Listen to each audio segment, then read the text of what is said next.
Good afternoon, Algebra 2. If you're wondering what this is called the Dig Defense System. And I can imagine that you would know who I had to buy this for. Yeah. So we've installed this around the yard, drive it into the ground. Copper can't dig his way out. I installed a bunch of these. He found a new way out. I got to install more. Working on it. Just things I'm taking care of on this hiatus that we're on here. So anyways, just thought I'd share the Dig Defense with you. But anyways, today's video is going to be a little longer because I have some stuff to go over with you. Not trying to bore you, just want to go over things, make sure you understand stuff. First of all, tomorrow I have office hours. I think I put them on the calendar on Teams. I think if you go onto the calendar, you click on, it's 12 to 1 tomorrow. Don't want to get you guys up too early. It's 12 to 1 tomorrow. And I think if you just go on there and you click join, you can join in with me and we can video conference with each other and go over whatever it is you want to go over. It's fine. If you just want to stop in and say hi, that's fine too. I'd like to see all of you. It's definitely crazy and weird not seeing students teaching to nobody. Anyways, so tomorrow's quiz is going to be posted.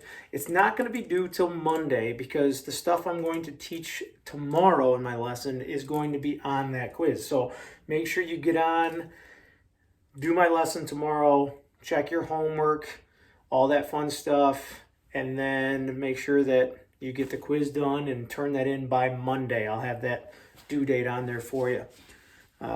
Tomorrow, I'm going to post some videos just doing a quick review of the stuff that I've gone over this week. It's going to be short, quick, but just give you a little quick review. Again, you can go to the office hours if you want and check in with me. We can chit-chat, go over stuff, whatever it is you want to do. Today, we're going to talk about reference angles. All right, before we do that, though, I have warm-up problems, like we always do.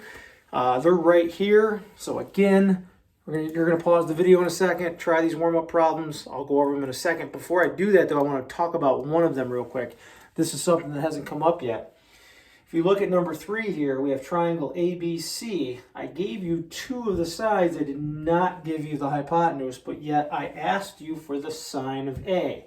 To find the sine of A, you need the hypotenuse. How do you find that hypotenuse if it's not there? I'm going to challenge you with that one. You guys try to figure that out. Pause the video. Do these 3. I'll go over them in just a few seconds.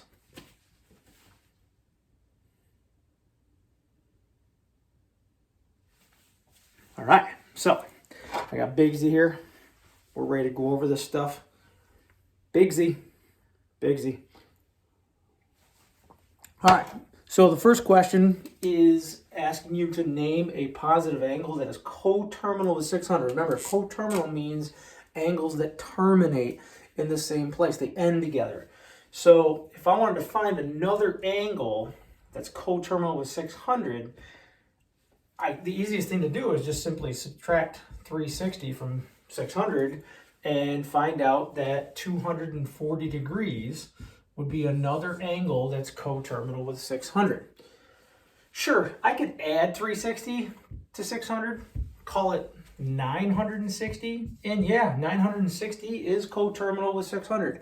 And I could keep doing that over and over and over, but we don't want to deal with these big angles. We want to knock things down to something smaller, which is what we're going to talk about today when we talk about reference angles here in a few minutes.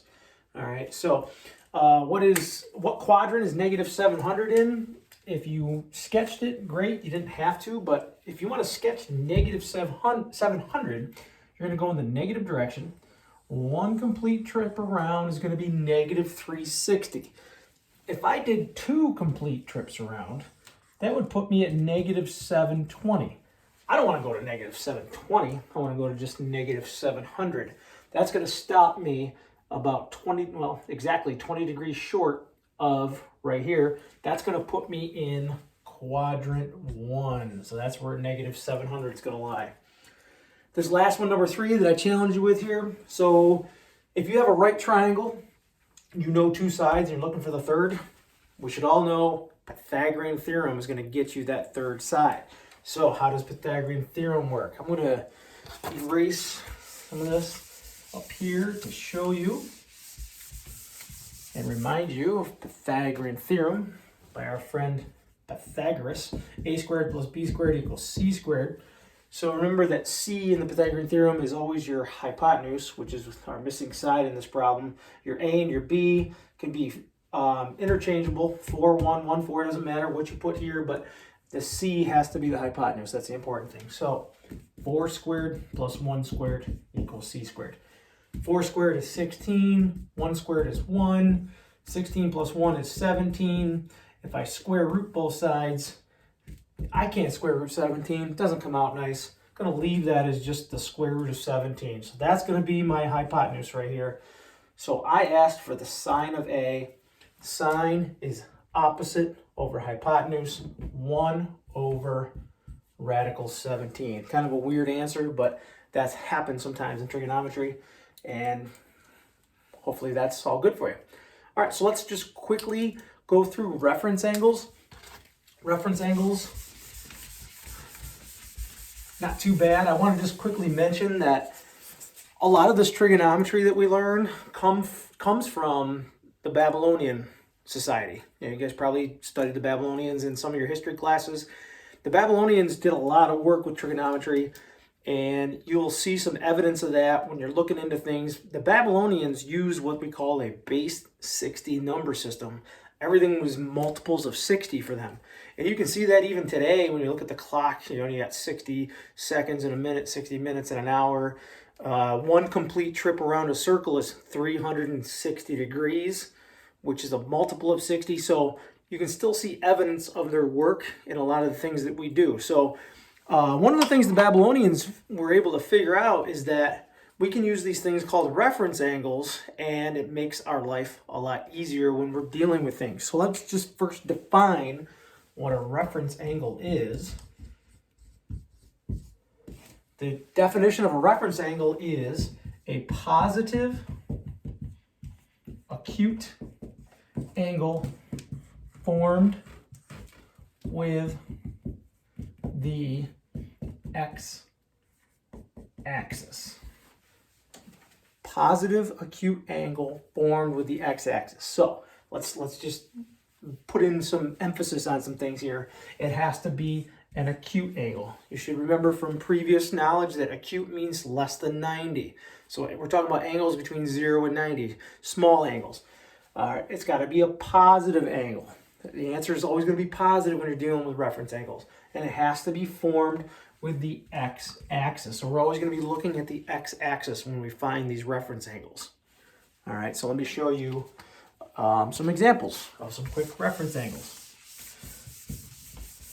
If I wanted to find 130 degrees reference angle. All right, so here's what I do.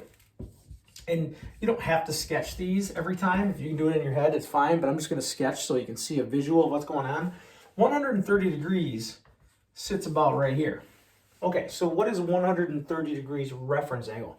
It's a positive acute angle that's formed with the x-axis. I'm going to use a new color here just to show you that. It's going to be this purple angle right here. It's formed with the x-axis right here, and you just got to calculate how much is in that angle right there. All right, so obviously this is 130. A full amount to right here would be 180. So if I do 180 minus 130, that's going to give me that purple angle right there, which comes out to 50 degrees. So 50 degrees is 130 degrees reference angle. Great, big deal. What does that mean? Well, let me just give you a sneak preview of where we're going with all of this and some things that the Babylonians were able to figure out. If you take your calculator, which you don't have to do right now, but I'm going to show you on mine. If you take the sine, I'm going to use sine real quick, the sine of 130 degrees, which was the original angle that I put up there, and you hit enter, you get that answer right there. What the Babylonians figured out is that if you use the reference angle, it's going to get you the same result. So watch. The reference angle was 50. If I do the sine of 50 instead of 130, look at that. I get the exact same answer. So we're able to take these larger angles, knock them down to something smaller, and use them instead of these large angles. And that's what reference angles are for. That's what we're going to do with them eventually. So there's more to the story coming. I'll keep talking about reference angles here in a second. But for now, just understand that the purpose is we want to take these larger angles, knock them down to something smaller and acute so they're easier to deal with. So let me just show you a couple more of these. To give you a couple from each avenue. Let's start with, or let's go ahead with 265 degrees. Let's find its reference angle. All right, let's sketch 265 first. Obviously, all the way to right here would be 270. We don't want to go all the way to 270. We want to stop right here at 265. All right, so what is going to be 265's reference angle? Again, go back to the definition. It's an acute angle formed with the x-axis. So it has to be based off of the x-axis, which is right here. And here is 265. So I need to find this angle right here. That's my angle. Don't mistake it with this little skinny angle right here. That angle's formed with the y-axis. So I only want the one that's formed with the x-axis. So how do I calculate that if it's way down here? Well, we know that one rotation to, grab my marker, right here is 180. How much farther did I have to go to get to 265? That's basically what I'm trying to figure out. And they'll tell me this reference angle. So mathematically, if I just take 265 and subtract 180, I can figure out that angle measure right there, which comes out to 85 degrees. So that is an 85 degree reference angle right there. And again, just to remind you of our Babylonian friends, all right, let me show you this real quick. If I take the tangent, I use tangent this time, the tangent of 265 comes out to that. But if I use the reference angle, which we found was 85, and I do the tangent of 85 instead, bam, same answer. And that's where we're going with this stuff, all right? Okay, finishing up real quick. Best I can, trying to get this done. Let's go 320 this time. I'm gonna go a little faster with this one. So 320. Right there-ish is 320. Reference angle, positive acute angle formed with the x-axis. So it's gonna be this purple angle right here. So I know that one complete trip around is 360. I only want to go to 320. So if I do 360 minus 320, that'll tell me the measure of this angle right here, which is 40 degrees. So 40 degrees is the reference angle for 320. So I'm always basing it on this x-axis right here. So it's always based off of 180 and 320. 180 or 360. 180 and 360 every single time. All right, I got two more. I'm doing this one because it seems really obvious, but at the same time it can be confusing. What if I asked you for the reference angle of 46 degrees? All right. 46 degrees sits right here in quadrant 1. There's 46 degrees. Well, the reference angle is always formed between the x-axis and your angle. So that's already this angle right here. So when you're in the first quadrant, the angle is the reference angle. So 46 is my reference angle. So the answer to this question is just 46. Now I wanted to show you one more. It's a negative angle this time. Told you this video was going to be a little longer, but I had a lot of stuff to go over. How does it work if you have a negative angle? What if I asked you for the reference angle of negative 150? Okay, remember that negative angles open in this direction. So negative 150 would sit about right there. Okay. Again, go back to the definition of reference angle. It's the angle that's acute that's formed with the x-axis. And reference angles are always positive. So it's this angle right here. Here's my x-axis. Here's my angle. It's going to be this angle right here. How many degrees is that angle? Well, it's 150 to right here, negative 150. It'd be negative 180 to get to right there. The difference is going to be 30 degrees right there. This is negative 180. This is negative 150. There's a difference of 30 degrees. So the reference angle for negative 150 is 30 degrees. Not negative 30, it's positive. Reference angles are always positive, so we call it 30 degrees is the reference angle for negative 150. All right. So for homework, I have just a sheet that I wrote down by hand because I couldn't find any really great problems out of the textbook that just do reference angles. So I uploaded a sheet on there. Do those problems. I'll go over them. We have a quiz tomorrow.